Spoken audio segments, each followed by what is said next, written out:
আমাদের যে ইচ্ছা শক্তি, অর্থাৎ আমরা যে রাত্রে জায়গায় জায়গায় নেটফ্লিক্স দেখি অথবা স্টার জলসা দেখি অথবা মোবাইলে স্ক্রল করি, তো এখন এই যে সব কিছুই কিন্তু আমাদের উপরে চাপানো।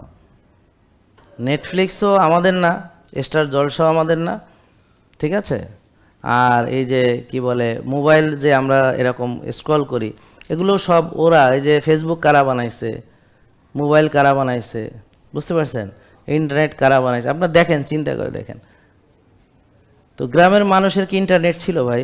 ওয়াইফাই ছিল, কারেন্টই ছিল না। আমাদের গ্রামে ইলেকট্রিসিটি আসছে অনেক পরে, তো ওখানে রুগীও ছিল না। যেই গ্রামে ইলেকট্রিসিটি নেই ওখানে রুগী অনেক কম, কারণ অলসতা বিলাসিতা করার সুযোগ কম। যখন ইলেকট্রিসিটি তৈরি হইলো তখনই মানুষের ভিতরে মেকানিক্যাল ইসে চলে গেল। সে ফর এক্সাম্পল ধরেন আগে 50টা লোক মিলে একটা গর্ত খুঁড়তো, পুকুর বানাইতো।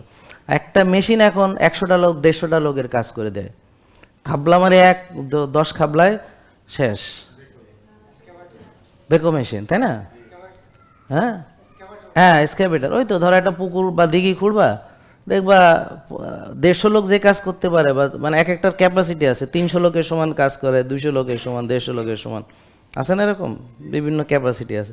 ও এক খাবলা মাইরা 10 খাবলায় পুকুর হইয়া যাবে, হ্যাঁ 50 খাবলায় দিঘি হইয়া যাবে, তাই না? বোঝো নাই কথা? এখন কি মেকানিক্যাল হয়ে, তো ওখানে ওই যে লোকগুলো যে খাটতো, খেটে তাদের রুজি হতো, তারা ইনকামও করতো এবং তাদের শরীরও সুস্থ থাকতো। তো এখন ওই লোকগুলোর ইনকাম বন্ধ হয়ে গেল, আর ওই যে ওরা এখন ওই পরিশ্রমও করলো না। আর হলো ওই যে লোক বৈশা বৈশা ওই মেশিনটা চালায়, হ্যাঁ বৈশা বৈশা চালাইতে চালাইতে হ্যাঁ রুগী হইব।